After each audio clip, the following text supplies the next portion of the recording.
بسم اللہ الرحمن الرحیم۔ ہزاروں سال پہلے ملک شام میں ایک قوم رہا کرتی تھی۔ اس قوم کا نام سوران تھا، اور اللہ نے اس قوم کی اصلاح کے لیے ایک اپنے نبی کو مبعوث کیا، جس کو زمانہ آج بھی ایوب علیہ السلام کے نام سے پہچانتا ہے۔ حضرت ایوب علیہ السلام بہت مالدار، خوبصورت، اپنے قبیلے کے سردار اور نہایت ہی عبادت گزار تھے۔ آپ کے 7 بیٹے اور 7 بیٹیاں ہوا کرتی تھی۔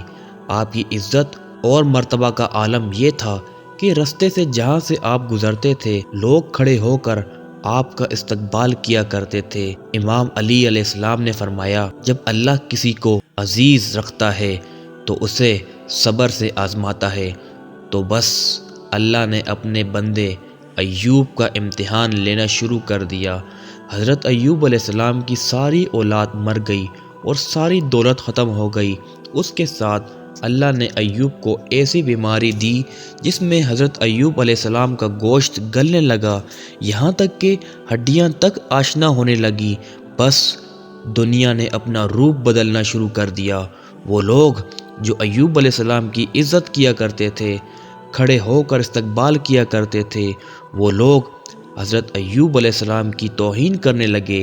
یہ کہنے لگے، اللہ اس سے ناراض ہے، اللہ کا عذاب ہے ایوب پر، یہ کوئی نبی نہیں، یہ کوئی نبی نہیں، بلکہ بے انتہا گناہگار انسان ہے۔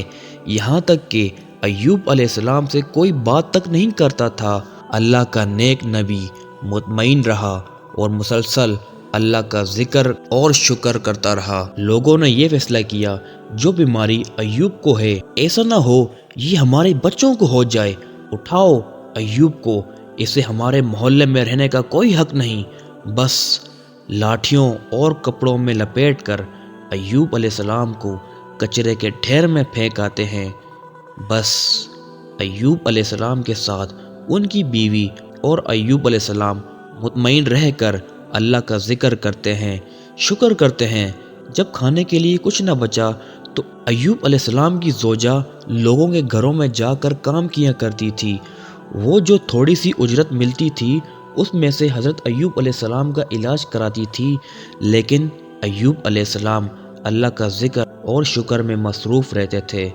تاریخ نے لکھا 12 ماہ یا 18 ماہ مسلسل ایوب علیہ السلام کی بیماری بڑھتی رہی۔ ایک دن آپ کی زوجہ نے کہا، اے اللہ کے نبی، آپ اللہ سے دعا کیوں نہیں کرتے کہ اللہ آپ کو شفا عطا کرے؟ حضرت ایوب علیہ السلام نے مسکرا کے کہا، مجھے یہ بتاؤ، ہم نے خوشحالی میں کتنے برس گزارے؟ آپ کی بیوی نے کہا، تقریباً 80 سال۔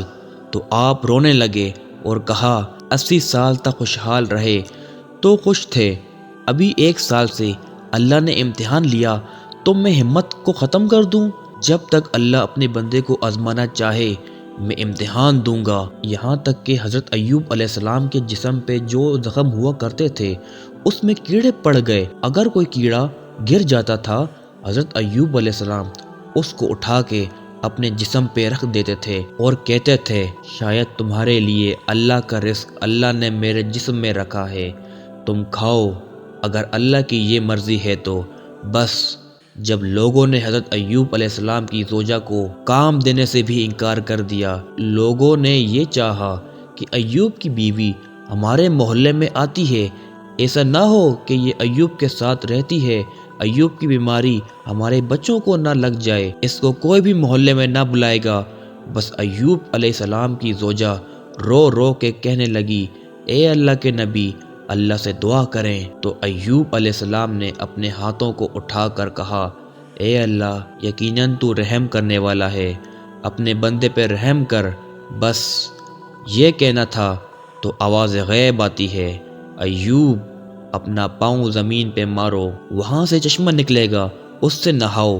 بس ایوب علیہ السلام نے اپنے پاؤں زمین پہ مارا، وہاں سے چشمہ نمودار ہوا۔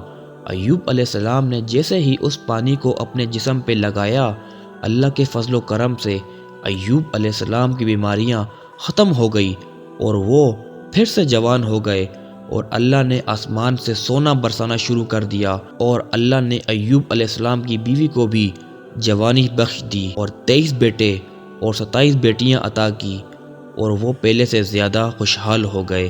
بے شک اللہ اپنے بندوں پہ رحم فرمانے والا ہے۔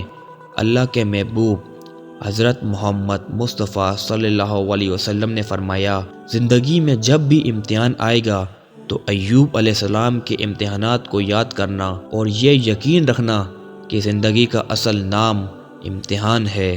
جو اللہ کے جتنا قریب ہوگا اللہ اسے اتنا ہی امتحان سے آزمائے گا تاکہ جنت میں اسے عظیم مقام عطا کر سکے۔ بے شک وہ عدل فرمانے والا ہے۔ اگر آپ کو میری یہ ویڈیو پسند آئی تو اسے لائک کریں اور میرا چینل سبسکرائب کریں تاکہ میں اور اس طرح کی مزید ویڈیو بنا سکوں۔ اللہ حافظ۔